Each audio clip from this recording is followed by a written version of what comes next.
بسم اللہ الرحمن الرحیم الحمدللہ رب العالمین۔ حقیقی معلومات کے ساتھ حاضر خدمت ہوں۔ آج کا میرا جو موضوع ہے وہ امن پسندی۔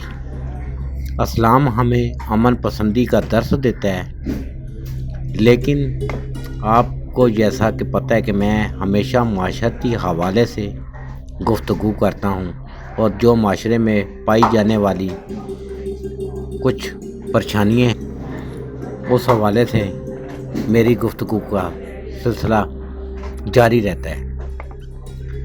جیسا کہ آپ کو پتہ ہے کہ ہر روڈ کے اوپر آپ نے دیکھا ہوگا اکثر اوقات کہ لڑائی جھگڑے، گاڑی کی کسی سے ٹکر ہو گئی، ہلکے سے کسی کے ساتھ موٹر سائیکل ٹچ ہو گیا تو آپ نے دیکھا کہ روڈ بلاک ہو رہے ہیں، لڑائی جھگڑے شروع ہو چکے ہیں۔ اور آپ نے یہ سلسلہ سب سے زیادہ رمضان المبارک کے مقدس مہینے میں دیکھا ہوگا، جس میں آپ روزہ رکھ کے بھی لڑائی جھگڑے کر رہے ہوتے ہیں۔ آپ کو پتہ ہے کہ میں معاشرتی حوالے سے ایک گفتگو کرتا ہوں، تو میں وہ چیزیں بیان کرتا ہوں کہ جو معاشرے میں پائی جا رہی ہیں کہ ہم اس کی طرف توجہ نہیں دیتے، تو ہمیں اس کی طرف توجہ دینے کی ضرورت ہے۔ آپ نے رمضان المبارک کا دیکھیں کہ کتنا مبارک مہینہ ہے، اس مہینے میں روڈ کے اوپر دیکھیں کہ کس طرح کی لڑائیاں ہو رہی ہیں، جگہ جگہ روڈ کے اوپر لڑائیاں ہو رہی ہیں، ایک دوسرے کا خون بہا رہے ہیں۔ میں نے خود آج سے 2 سال قبل 27 رمضان المبارک کی ہم نے ایک افطاری کا اہتمام کیا تھا۔ اس موقع پر بھی ایک کمیٹی چوک کے اوپر ایک قتل کا واقعہ پیش آیا۔ دیکھیں یہ کتنے افسوس کا مقام ہے کہ رمضان المبارک کے مہینے میں بھی ہم اس چیز کا لحاظ نہیں رکھ سکے۔ ویسے تو یہ نہیں کہ ضروری کہ رمضان المبارک کے مہینے میں ہی ان چیزوں کا لحاظ رکھا جائے تو باقی مہینوں کو ہم چھوڑ دیں، لیکن رمضان المبارک ایک ایسا مہینہ کہ جس میں ایک بندہ صبر تحمل اپنانے کے لیے ایک درس دیتا ہے، اس میں بھی ہم لڑائی جھگڑے کو نہیں چھوڑتے۔ کم از کم اس مہینے کا بھی تو ہم نے لحاظ نہیں رکھا۔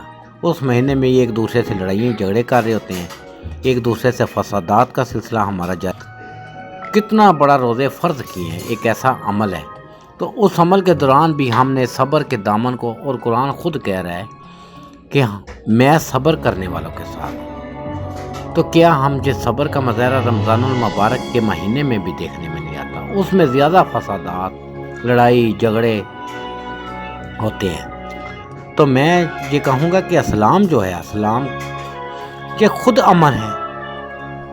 اسلام ہمیں خود امن پسندی، بھائی چارے کا درس دیتا ہے، تو ہم نے اس کو پیچھے کر دی ہے، جگہ جگہ لڑائی۔ پھر ہم نماز بھی پڑھ رہے ہیں، کہتے ہیں جی ہم نماز پڑھ لیں۔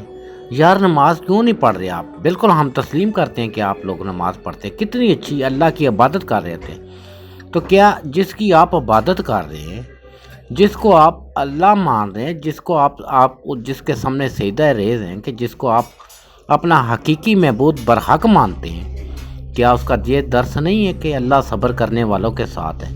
آپ کو اس چیز کے اوپر کیوں نہیں یقین ہے؟ ادھر آپ کو اپنا وجود یاد آ جاتا ہے، مغروری یاد آ جاتی ہے، ہلکی سی کسی نے ہے تو یہ بد تہذیبی کے گالی کسی کو نہیں نکالنا چاہیے، گالی ایک بری تہذیب ہے، لیکن کسی نے اگر گالی نکال بھی دی تو بجائے اس کو یہ کہنا کہ بھائی آپ اس قسم کی حرکات نہ کریں، یہ غیر تہذیبی غیر شرعی حرکات سے باز رہیں، بجائے یہ کہنے کہ آپ اس سے بڑھ کر اس کو گالیاں نکال رہے ہوتے ہیں۔ تو یہ دیکھیں اسلام ہمیں یہ درس تو نہیں دیتا نا۔ آپ نے پھر دوسرے کو کیا میسج دیا؟ اپنے آپ کو تو اللہ نے آپ نے دیا ہی نہیں نا، آپ نے دوسروں کی بھی اصلاح کرنا نہیں سیکھی۔ باتیں تبلیغ کی ہوتی ہے، رائے ونڈ چلو، اور رائے ونڈ چلو، مسجد چلو، روزے رکھو، لیکن دوسری چیزیں ہم کیوں اگنور کر رہے ہیں؟ یہ کسی نے نہیں پڑھا کہ اللہ صبر کرنے والوں کے ساتھ ہے؟ تو میرے بھائیوں، بات یہ ہے کہ جب ہم صبر کے دامن کو ہاتھ سے پکڑیں گے تو اللہ خود کہہ رہا ہے کہ میں صبر کرنے والوں کے ساتھ ہوں، تو ہمیں صبر سے کام لینا چاہیے۔ اللہ تعالیٰ صبر کرنے والوں کے ساتھ۔ جب آپ اتنی بڑی ذات کریمی کو سجدہ کر رہے ہیں، اس کو حقیقی معبود مان رہے ہیں، لا الہ الا اللہ محمد رسول اللہ ایمان رکھتے ہیں، تو پھر اس کی یہ بات کہاں آپ سمجھ رہے ہیں؟ تو میرے بھائیوں یاد رکھنا، اگر آپ اپنی زندگی میں، یہ پکی بات ہے میں آپ کو جو کہہ رہا ہوں، اگر آپ نے، میں وہ بات کرتا ہوں جو معاشرت کے حوالے سے دیکھتا ہوں، جو پوری وثوق کے ساتھ میں کہتا ہوں، اگر آپ اپنی زندگی میں امن پسندی، بھائی چارے، محبت کا درس سمجھ لیں تو یقین کریں آپ کی زندگی میں انقلابی تبدیلیاں پیدا ہو جائیں گی۔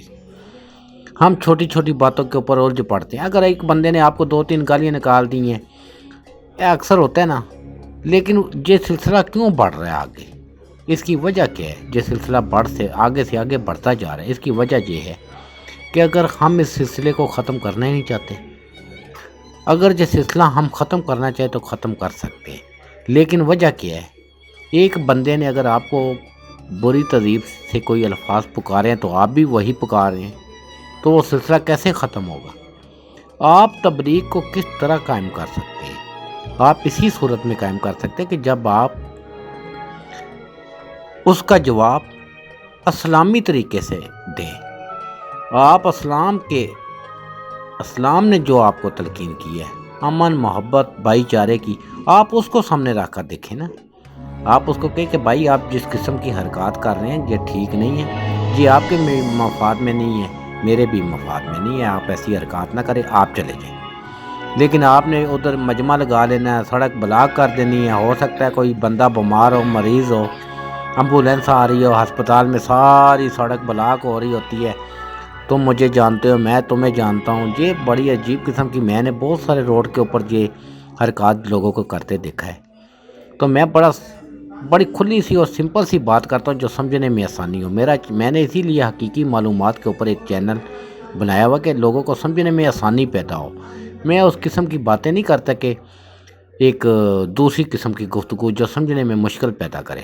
میں بڑی آسان گفتگو کر کے سمجھانے کی کوشش کرتا ہوں کہ اگر ہم امن، بھائی چارے کی فضا کو قائم رکھیں نا، تو یقین کریں کہ ہماری زندگی میں کبھی بھی پریشانیاں پیدا نہیں۔ آدھی پریشانی تو ہم نے خود پیدا کی ہوئی ہیں۔ آپ یقین کریں، آپ کو کوئی برا بلا کہہ رہا ہے نا، چند منٹ کے لیے کہہ رہا ہے، تو یار اگر آپ اس کو اگنور کر دیں، آپ اس کو معاف کر دیں، تو یقین کریں آپ کی بہت ساری پریشانیاں ہٹ جائیں گی۔ لیکن آپ نے دوسرے دن اس کو ڈھونڈنا ہے، کہاں رہتا ہے، کہاں نہیں رہتا، پھر اس سے لڑائی جھگڑے کی، ہمیشہ آپ کی پریشانی کا پیسہ آپ کے دماغ میں ایک وائبریشن سی بن جاتی ہے، ایک پریشانی سی بن جاتی ہے، گھر والے بھی پریشان، خود بھی پریشان۔ یہ عقلی بات بھی نہیں ہے، دلیل نہیں ہے، عقل کی بھی دلیل یہ نہیں کہتی۔ قرآن خود کہہ رہا ہے کہ ہم نے تم پر عقل کی باتیں اتاری ہے، عقل سے کام لو۔ اگر ایک بندہ اس چیزوں سے باز نہیں آ رہا تو آپ تو باز آئے نا۔ سارا دن یہ تبلیغ ہم ضرور کرتے رہتے ہیں، اس نے لڑائی کی، اس نے فلانا کیا، اس کی یہ غلطی تھی، چلو ساری اس کی غلطی تھی مان لیا، تو آپ نے اس کا میسج کیا دیا؟ آپ بتائیں نا کہ چلو یار میرا مسلمان بھائی ہے، کوئی بات نہیں ہے، میں نے اس کو معاف کر دیا ہے، اللہ کی رضا کی خاطر، کوئی مسئلہ نہیں۔ دیکھیں یہ تبلیغ ہے۔ اصل تبلیغ ضروری نہیں کہ آپ کسی گراؤنڈ میں اکٹھے ہو جائے تو یہی تبلیغ ہوتی ہے۔ تبلیغ کا مقصد یہ ہے کہ آپ ہر موقع پہ وہ مظاہرہ کریں کہ لوگوں کو سمجھ آئے کہ مسلمان کا کریکٹر کیا ہے۔ علی حجویری رحمۃ اللہ کی زندگی کو پڑھ کے دیکھ لیں، معین الدین چشتی رحمۃ اللہ کی زندگی کو پڑھ کے دیکھ لیں، مہر علی رحمۃ اللہ کی زندگی کو پڑھ کے دیکھ لیں، میرے مرشد پاک سید پیر نصیر الدین شاہ صاحب کی زندگی کو پڑھ کر دیکھ لیں، تو آپ کو پتہ چلے گا کہ اولیاء اللہ کی زندگی ہمیں کیا لیسن دیتی ہے اور ان کا اپنا دنیا میں رہنے کا طریقہ کیا تھا۔ تو میں آپ کو میسج دوں گا، آپ سے کہوں گا کہ میں سمجھتا ہوں کہ اگر ہم اپنے اندر ایک امن پیدا کر لیں، بھائی چارے کی فضا کو قائم کر لیں، تو یقین کریں ہم بہت ساری پریشانیوں سے نجات پا سکتے ہیں۔ اللہ حافظ۔ حقیقی معلومات کے ساتھ میں اجازت چاہوں گا۔ اور میں آپ سے درخواست کروں گا کہ میرا چینل زیادہ سے زیادہ سبسکرائب کریں اور اپنے دوستوں کے ساتھ شیئر کریں، یہ آپ کے وسیع تر مفاد میں ہے۔ اللہ حافظ۔